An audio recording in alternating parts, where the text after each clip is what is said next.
Mother Elisa Martinez was born on March 25, 1905 in Galatina, Italy. Her parents nurtured her with kindness and tenderness. Young Elisa was highly spirited and showed deep interest in prayer and in serving the Lord. Even at young age, Elisa already knew in her heart what she wanted to be. At the age of 23, she decided to offer her whole life to God for the service of the poorest of the earth. She first entered the congregation of the Sisters of Our Lady of Charity of Good Shepherd in Angers, France, where she spent 2 years of novitiate and made her first religious profession on September 29, 1930. She was given the name of Sister Maria Lucia and was immediately assigned to their community in Chieti to facilitate the rehabilitation of young women. While in Chieti, she suffered from a serious lung infection. It was the darkest and the saddest periods of her life, for she was asked to return home due to her ill condition.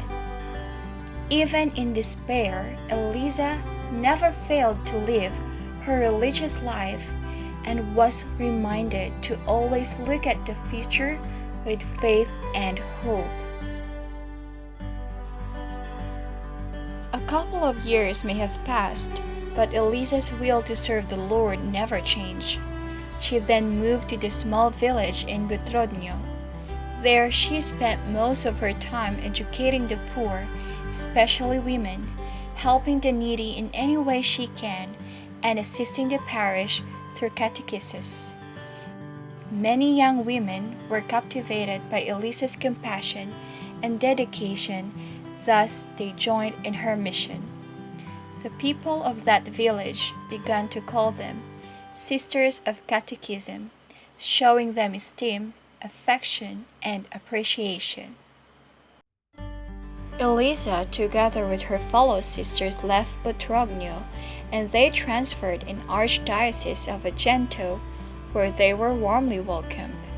Elisa and the others arrived and settled in Viggiano on March 20, 1938, and they began to call themselves Sisters of the Immaculate.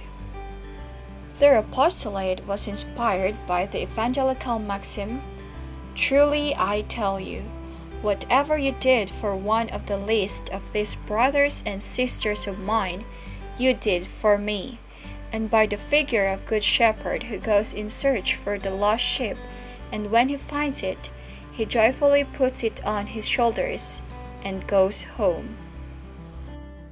On August 15, 1941, the Bishop of Agrento, Monsignor Giuseppe Rotolo, established the Pious Union of Diocesan Rite, changing its name to Daughters of Saint Mary of Leuca. This is in honor of the most important Marian shrine in the region of Salento. When their congregation became official, Mother Elisa was elected Mother General. In the meantime, the congregation had spread out into various parts of Italy and was granted the decree of pontifical right in 1943. They brought Christian comfort, solidarity, and concrete support to poor people, especially when the Second World War broke out. The poor people were the ones who suffered gravely during this terrible conflict and battle between different parties. Mother Elisa bravely handled this situation and became even more motivated to fulfill her mission, not only in Italy but throughout the world. The immediate post-war period paved way for her to set out for new journeys, relentlessly seeking those in need. Mother Elisa once said, "The poor and needy are out there. They live in distant lands. That is where we too must go." Their community grew bigger and bigger as Mother Elisa continues to travel. Later, They were widely known as the Daughters of Saint Mary of Leuca, and their works were mainly focused in assisting young women, caring for the children of immigrants, taking to heart the concrete problems of the Italian families. Upon trying to establish a community in USA, a group of nuns decided to break away from the congregation because of calumnies and persecutions thrown at it. In this painful event, Mother Elisa faced an exhausting investigation by the Holy Office but was completely acquitted of every false accusations in the end. She had lived a life with moments of pain and suffering, but she persisted to fulfill what she started. After countless of hardships, Elisa brought to life the Congregation of the Daughters of Saint Mary of Leuca.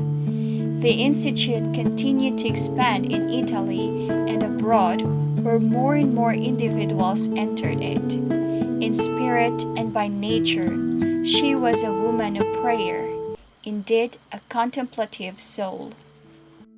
The two communities founded in Lourdes and Fatima of Mother Elisa are a significant testimony of her veneration for Our Lady.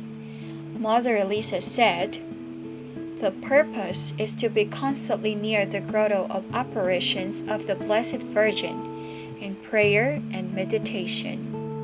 Mother Elisa was always on the move, yet she remains a woman of profound prayer. She went on forming, animating, organizing communities, and establishing new houses. Prior to this success, she had experienced many failures, which she had strongly overcome by being resilient and positive that the community will continue to grow despite the challenges of times.